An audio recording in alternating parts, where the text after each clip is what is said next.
What an exciting prospect here for us. Under 13 game. Just planting seeds against Struisbaai Academy. Super exciting.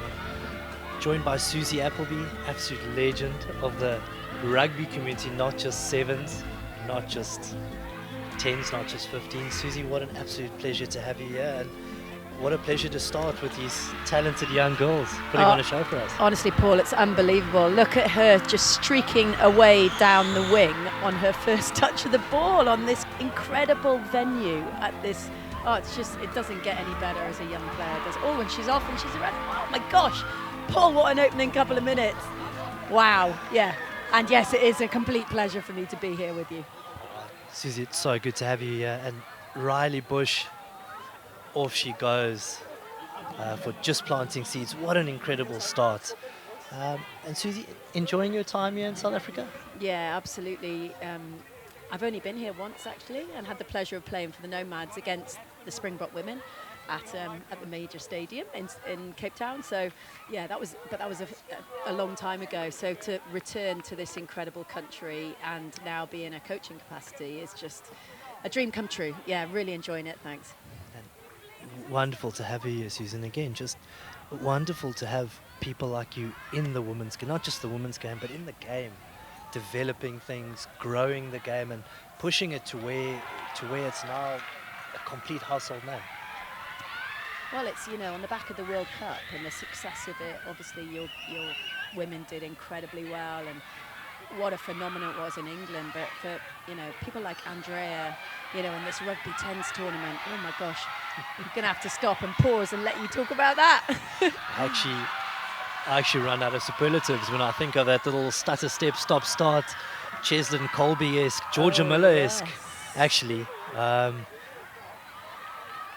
So nice to see these youngsters out here.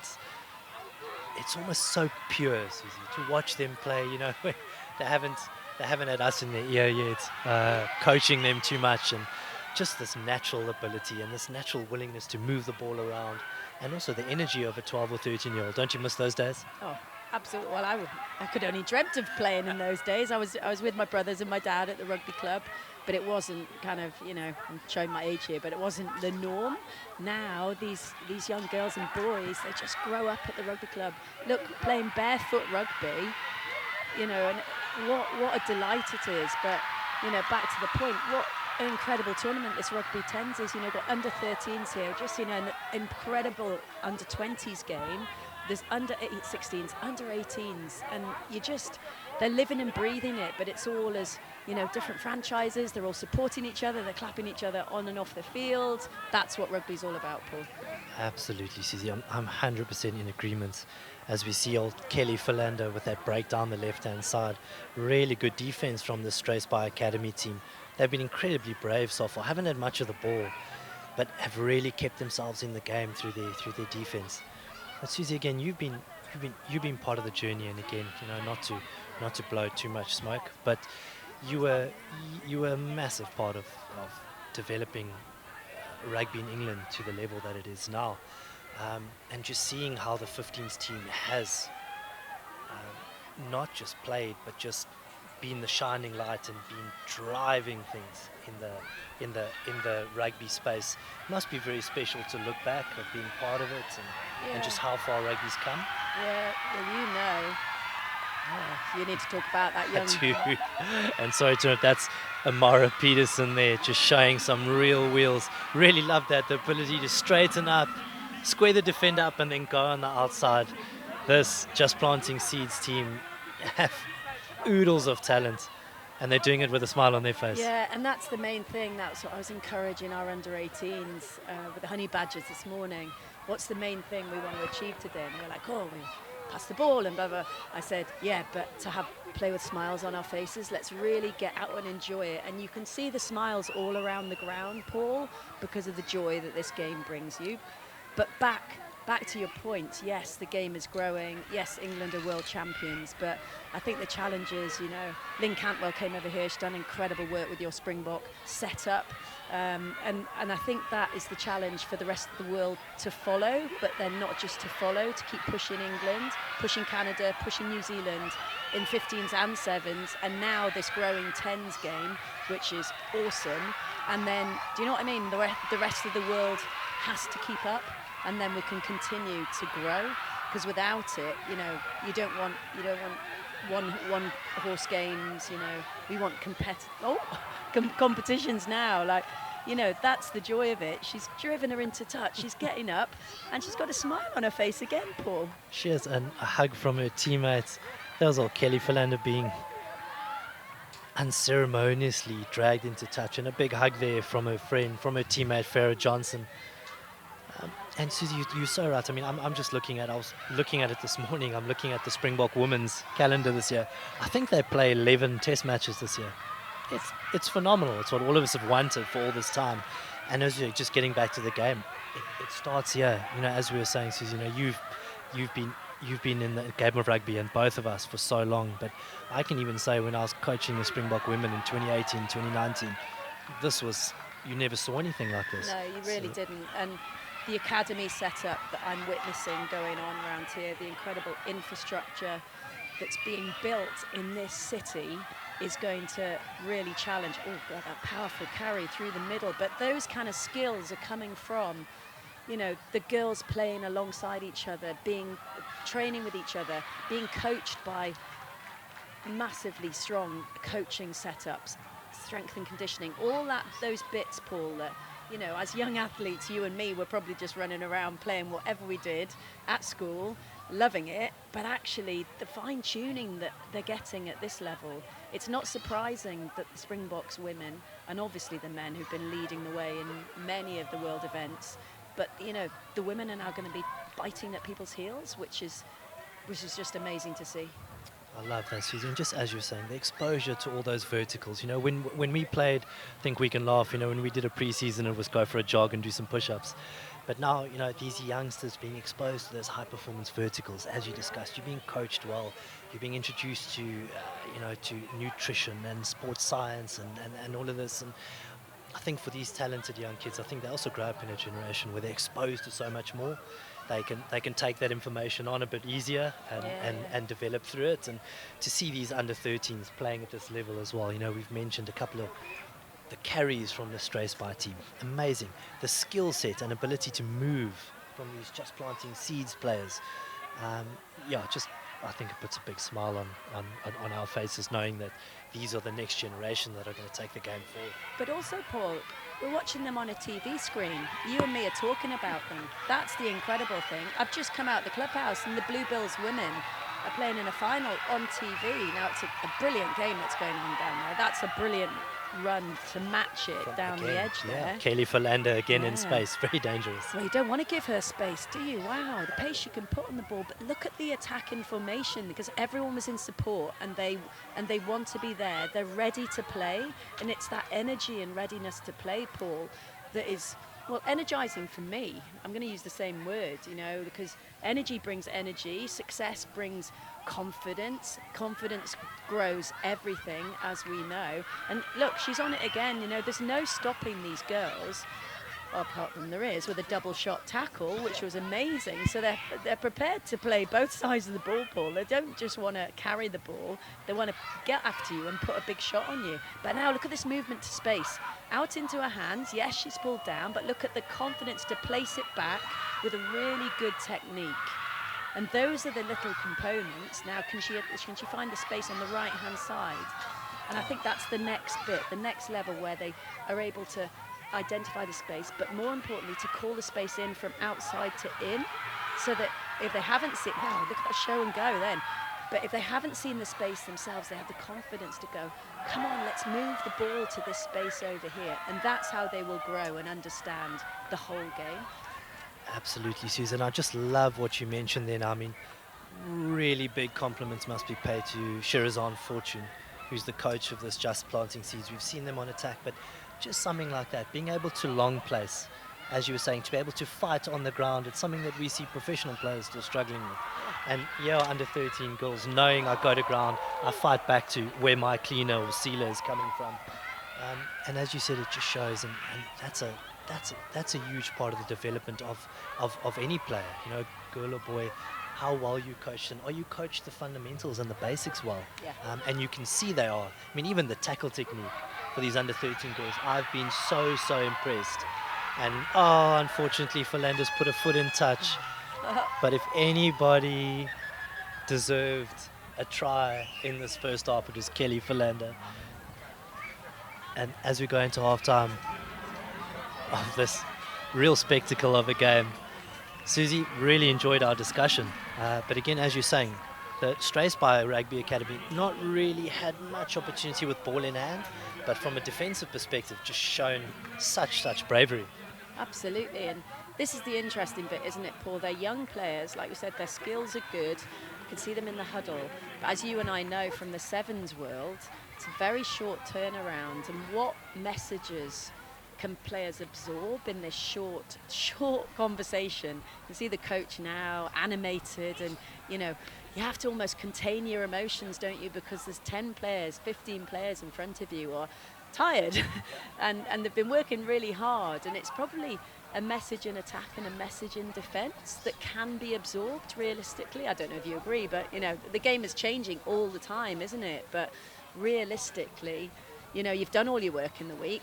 What you've put in those 10 minutes, are you pleased with it? I'd suggest both sides would be really pleased with it, but obviously the Rugby Academy from Struisbaai has got some work to do. So, you know, like you said, they need more ball in hand, they need to give themselves more opportunities, and then, you know, that hopefully they can challenge the just planting seeds in this second half that's coming.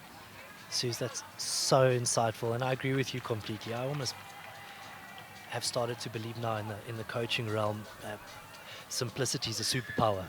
You know, if we keep the message succinct, to the point, and I agree with you, a message on attack, a message on defense, and then a message of encouragement maybe. Yeah. You know, keep it to three things.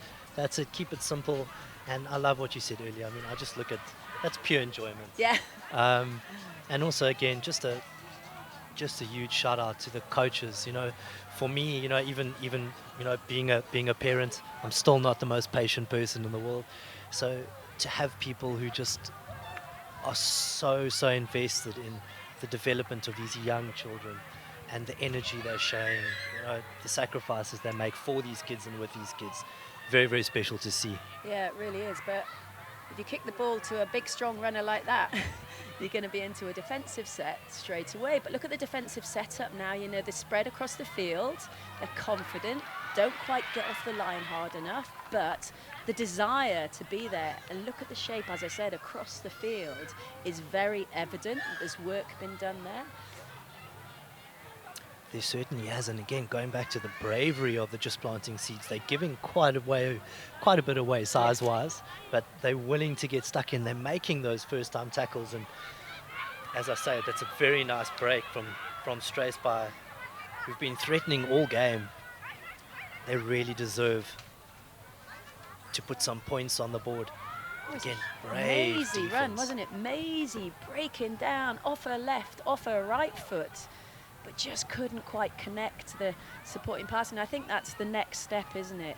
Can you flood that line break? Can you be off a hip? Can you, more importantly, be able to communicate that you're there? And then what's the specific communication now? I wouldn't expect that at under 13's level. The fact that they're out there doing what they're doing is incredible, but, you know, the specificity of where they're going to be next, and therefore where the space is, as I think what will develop by playing this game in these kind of events, which seem to be very much on offer, which off she goes again. And Susie, you're so right. I love that point of yours. You know, for us, I said it earlier, so, you know, for the two of us as coaches, we might be shooting ourselves in the foot, but Yeah. I'm a big believer that, you know, we can coach until we're blue in the face. These players learn the most by playing in competitions like this, playing against better players, playing with good players. That's the quickest way for them to develop. Great scrag. Otherwise she was probably going to be scoring at the other end. Yeah. I think she's given away a penalty again. I need to touch up on on my rules, I think that is a penalty because it was a sling tackle. I'm not sure if they're allowed to You at know, this when level. we had the coaches meeting the other night, and it's obviously below kind of chest level. Now she kind of swung around, so you know, but the referee's interpretation is obviously paramount and final. So, well, they're not hanging around. No, they certainly, I mean, this Just Planting Seeds team, they're definitely a tempo team. They love pushing it and just going. But as you said, Suze, I think at this level as well, you know, part of it, or a big thought process, is just the safety aspect. You know, we want these talented young girls to play, but to do it safely and to enjoy it, not get hurt when, you know, they shouldn't be getting hurt. As you said, oh, again, what defense again by this Struisbaai Academy team. Just never say die attitude. Oh, and they forced the turnover. We would have said for all money Farrah Johnson was away there, and it would have been another 5-pointer for this Just Planting Seeds team. But again, this Struisbaai team, just so much heart. Yeah, and never say die. And like you talked about, you know, we've talked about the attack a lot, but that effort upon effort, Paul, of no, you're not going to go out over my try line because actually we're in this game and we need to get the ball back. So there's 3 players back in defence, and to all intents and purposes, they should have gone away with another score, but they haven't, and they live again, and therefore they give themselves an opportunity. We know how quickly you can score at the other end of the field, and we're up and running. And you know, if someone had been down off a left-hand side, then there was a 2v1. Absolutely. And Struisbaai, it's so interesting to see the two contrasting styles like we've seen. Struisbaai, you know, very, very intent on being direct, physical, route one, whereas you're saying the Just Planting Seeds team, moving the ball around a lot. And so nice as well, look, even if it's not the best option or it doesn't work out, just seeing these kids having the confidence to kick. Yeah. The ability as well, it certainly wasn't a bad kick. Yeah, I really love that because I don't think we've seen a kick in the game yet, apart from a restart. And it's such an integral component of what we're doing. You look at the top level and it's that, you know, defending 7 up or 9 up and 1 in the backfield if you're playing 10s. And there's so much space if you can connect on a kick pass. So if we can teach these kids at this age the full range of skills, you know, it's not just catch, it's not just pass or clear rucks or tackle. The kicking game is huge. So if every up and coming player, male and female, can learn to use the ball off their toes, then you know how advantageous that's going to be. But back to the point, confidence, wasn't it? She saw the space and she put the ball there. Absolutely. And so true, Suze. I love the direction rugby's moving in. I mean, I think we've always seen it that way or viewed it that way in 7s. You know, we always pick players who can cover 2 or 3 positions. Yeah. But even 15s now discussing this hybrid player. You know, and again, I don't know as much about 10s as I do about 7s and 15s. But I love the fact that you're looking at hybrid players here. You're looking at someone who, look, can carry well, but also has very good feet and also has a good skill set, as you say, can possibly kick with both feet, can pass with both hands. Very important to be able to do. There we go. So we had a powerful carry from the base. And this is that young lady with the footwork to absolutely die for. She's dodging and weaving. Now where is the support? So they're coming this direct style that they're very accustomed to, clearly. Yes. But if they look over to the right-hand side, this is the development, isn't it? How can they pick that right option at the right time? Very true. Just that ability, Susan, as you were saying, they'll get better through gameplay. That ability to go in and out of contact, when to go forward, when to set up that breakdown, and as you said, when to send it to the other side. And this is unfortunately what happens. Yeah. Transition. Too tight. That's it. You give that turnover away. And again, look at that chase back. Great break there by Inshaaf Scott. Just hunted down again by Struisbaai, who we've discussed at length there. Just their grittiness and their never say die attitude. Again, there it goes. For all money, there was a line break and a try. And there they are chasing back and creating a turnover. So very good same old defense there. But again, that you know, when you're thinking about training the game, Paul, do you know what I mean? Like the transition, so that ability to go from attack into defence, and most importantly from defence into attack, that we just saw and had the awareness to go, I'm having a little snipe down this right-hand side because you're going to have to stop me then. They do then stop her, and then, you know, that's what next. But the effort and urgency to get to the ball and get over the line, and that lady Tatum Hendricks, what pace. You know, the support. You see how much it means to them again, Paul. How incredible is that? It does. And we always say, since we've been part of teams and we've coached teams, that's what we like to see. That's, you know, we're not going to talk about culture when we're looking at an under-13 team, but you can see that they care about one another. You can see that it means something to them. And that's also, it's a good lesson to learn about in sport. It's not about you, it's about your teammates. Do you celebrate their victories? Do you help them out when they need your help? You know, it's such a good lesson to learn, and that's why we love rugby. Yeah, it's celebrating the moments, isn't it? And I have no doubt that come the end of this game, these two teams will be embracing each other. I get the feel, and I'm not, oh, look what we're getting. We're just getting, they're playing last tries the winner. I'm not sure that, you know, the dominant side will be agreeing with that, but that is brilliant, isn't it? That is, we are not giving up. We want to play for our team. Now we want to play all the way to the end, and she just went for it, and she got, quite rightly, a deserved score. So true, and so well deserved for the Struisbaai Rugby Academy team. They've fought hard throughout this entire game. Hopefully they can sneak this conversion over as well. Oh, fantastic kick. Yeah. Brilliant. And with a minute to go, it's been a real humdinger of a game. And we'll see now what Just Planting Seeds will do when they get possession back from this kickoff. Well, they'll be really buoyed by that, won't they, Paul? So, you know, as we know from the tactics, so they're going to put it long, and then their team's going to kick it. We know these guys are not going to kick it because they just want to run, and they want to keep on running. But from that restart, you have to get your press. I mean, it's late in the game. There's tired legs. They don't get their restart sorted and chased after. And this team are not going to stop. They are relentless. They want to keep playing. They want to keep scoring. And yet again, they're going to be doing it with smiles on their faces. And smiles in the crowds. Look at them. Look at the support that they're getting. They are. And there was Amara Peterson again, just staying in the game.